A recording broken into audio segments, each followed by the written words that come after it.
In our first lecture, we have discussed on the idea of estimators for a given parametric function. But in practice, there are so many estimators for a given parametric function. In the present lecture, we shall discuss different criteria for choosing a good estimator. Firstly, we shall discuss how one can compare two estimators on the basis of their closeness around the unknown parametric function. Next, we shall introduce the idea of the mean squared error of an estimator. Then we shall discuss the idea of unbiasedness of an estimator. Finally, we give some examples where we see that the MAC of a biased estimator may be smaller than that of an unbiased estimator. In this lecture, first we shall discuss the concept of estimable function. A parametric function g theta is called estimable if there exists at least one unbiased estimator of g theta. Consider the following examples. Example 1. Suppose x follows binomial n, theta, where n is known and theta is unknown. Let g theta be an estimable function of theta. Then there exists a statistic t such that expectation of t under theta is equals to g theta for all theta belonging to the interval 0, 1, which implies summation over x from 0 to n tx into ncx into theta to the power x into 1 minus theta whole to the power n minus x equals to g theta for all theta belonging to the interval 0, 1. We write this equation as 1. Since the LHS of 1 is a polynomial in theta of degree n or less, therefore to hold the identity, the RHS must be a polynomial in theta of degree n or less. Therefore, if x follows binomial n, theta, then the estimable functions of theta are polynomial functions of theta of degree n or less. Note that the functions 1 by theta or e to the power minus theta are not estimable because they cannot be expressed as a polynomial in theta of degree n or less. Consider another example. Suppose a random variable x takes only two values 1 or 2 with respective probabilities theta square plus theta cube and 1 minus theta square minus theta cube, where the unknown parameter theta can take only two possible values 1/3 or 2/3. On the basis of a single observation x, suppose we want to see whether the function 1 by theta is estimable or not. If possible, suppose 1 by theta is estimable. Then there exists a statistic capital T, which is an unbiased estimator of 1 by theta. Hence, expectation of t under theta is equals to 1 by theta for all theta equals to 1/3, 2/3, which implies t1 into theta square plus theta cube plus t2 into 1 minus theta square minus theta cube is equals to 1 by theta for theta equals to 1/3, 2/3. Thus we get the following two equations: 4 by 27 into t1 plus 23 by 27 into t2 is equals to 3 and 20 by 27 into t1 plus 7 by 27 into t2 equals to 3 by 2. Solving these equations, we get t1 equals to 27 by 32 and t2 equals to 27 by 8. Hence, there exists an unbiased estimator of 1 by theta. In other words, 1 by theta is estimable. Consider another example. Suppose x1, x2 up to xn be IID normal mu sigma square variables, where mu and sigma square are both unknown. Here theta is a vector valued parameter which is equals to mu comma sigma square. Let g theta equals to e to the power minus mu plus sigma square by 2. We want to see whether g theta is estimable or not. From the MGF of normal distribution, we get expectation e to the power tx equals to e to the power t mu plus half t square sigma square for all theta and for all t. Setting t equals to -1, we get expectation e to the power minus x is equals to e to the power minus mu plus sigma square by 2, that is g theta for all theta. And hence expectation under theta 1 by n summation over I from 1 to n e to the power minus xi is equals to g theta for all theta. And hence there exists an unbiased estimator of g theta. Therefore g theta is estimable. Now we shall discuss the concept of linear unbiased estimator. Let T1, T2 up to Tk be k unbiased estimators of g theta. Consider a linear combination of T1, T2 up to Tk, namely T equals to summation I from 1 to k Li Ti, where L1, L2 up to Lk are real numbers. For T to be unbiased, we must have expectation of T equal to g theta for all theta. This implies summation over I from 1 to k Li into expectation of Ti equals to g theta for all theta, which again imply g theta into summation Li equals to g theta for all theta, which implies summation Li equals to 1. By equating the coefficients of g theta, such an estimator T is called a linear unbiased estimator of g theta. It is natural to look for an estimator which is best among all linear unbiased estimators of g theta. If such an estimator exists, then it is called the best linear unbiased estimator or BLUE of g theta. Thus, an estimator T will be called the BLUE for g theta if it has the minimum variance among all linear unbiased estimator of g theta. Now we discuss how to determine a BLUE. For the sake of simplicity, we assume that TIs are independent. Let variance of Ti equal to sigma I square for all I equals to 1 to up to k. Then the variance of T is given by summation over I from 1 to k Li square sigma I square. Now our problem is to minimize summation over I from 1 to k Li square sigma I square subject to the constraint summation Li equals to 1. To solve the problem, we consider the Cauchy-Schwarz inequality. By Cauchy-Schwarz inequality, for any two sets of real numbers a1, a2 up to ak and b1, b2 up to bk, we have summation over I from 1 to k ai square into summation over I from 1 to k bi square is greater than equals to summation over I from 1 to k ai bi whole square, where the equality sign holds if ai is equals to some constant c into bi for all I. Now setting ai equals to li into sigma I and bi equals to 1 by sigma I for all I, we get summation over I from 1 to k li square sigma I square is greater than equals to 1 by summation over I from 1 to k 1 by sigma I square, since summation li equals to 1. The minimum value of variance of T is equals to 1 by summation over I from 1 to k 1 by sigma I square, and the minimum is attained if li into sigma I square equal to c for all I, which implies that li equals to c by sigma I square for all I.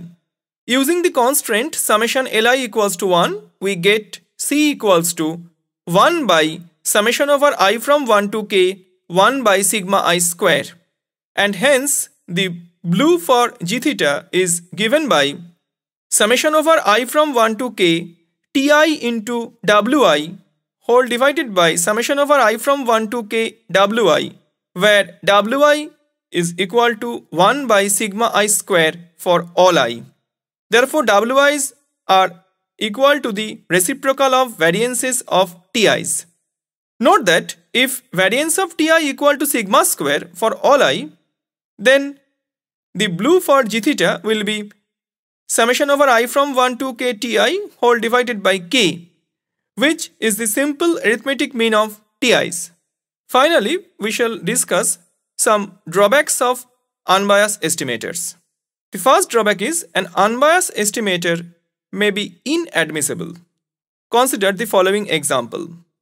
Suppose x follows Poisson with mean theta and g theta equals to e to the power minus 3 theta, where theta greater than 0. Let Tx be an unbiased estimator of g theta.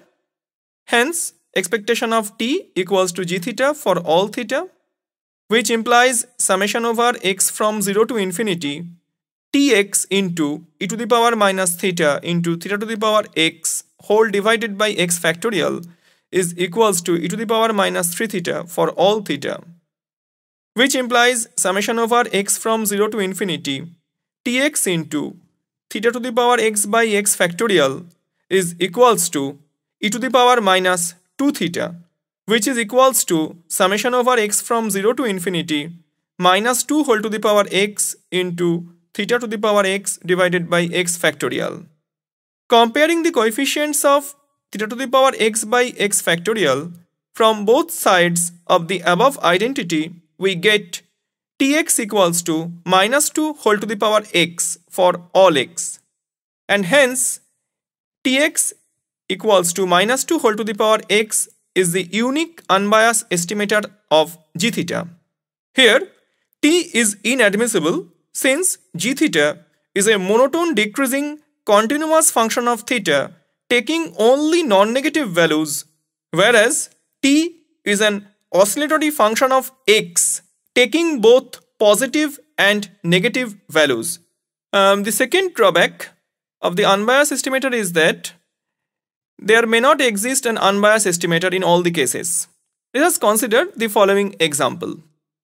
Let x be a random variable with PMF. Fx equals to 1 minus theta whole to the power x into theta, where x equals to 0, 1, 2 up to infinity and 0 less than theta less than 1. Suppose our object is to find an unbiased estimator of theta. If possible, suppose Tx be an unbiased estimator of theta. Then expectation of T under theta is equals to theta for all theta, which implies summation over x from 0 to infinity Tx into 1 minus theta whole to the power x into theta is equals to theta for all theta, which implies summation over x from 0 to infinity Tx into 1 minus theta whole to the power x is equals to 1 for all theta belonging to the interval 0, 1. Such an identity cannot hold since the LHS is a function of theta but the RHS is independent of theta.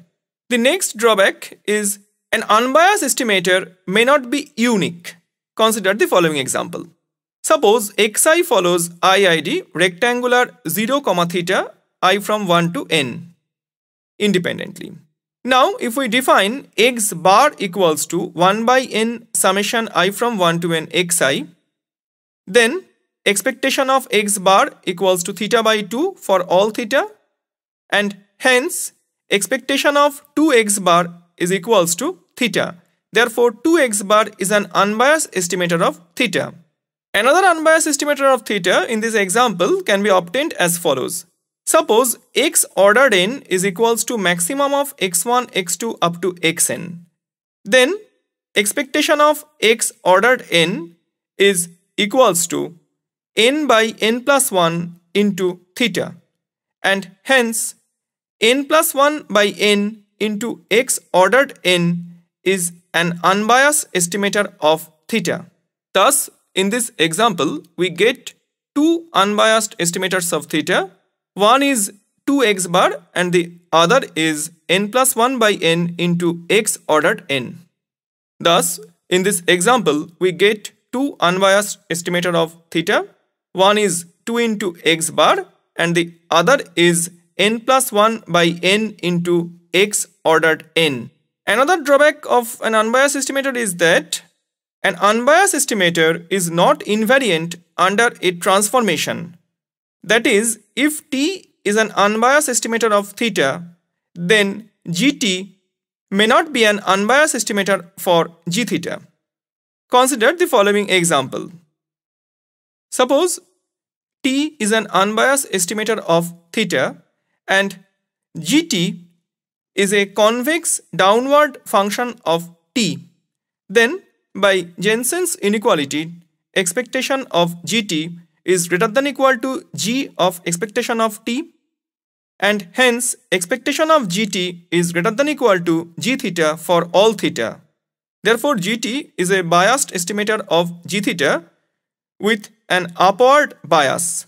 If GT is a concave downward function of T, then expectation of GT is less than equals to G of expectation of T, and therefore expectation of GT is less than equal to G theta.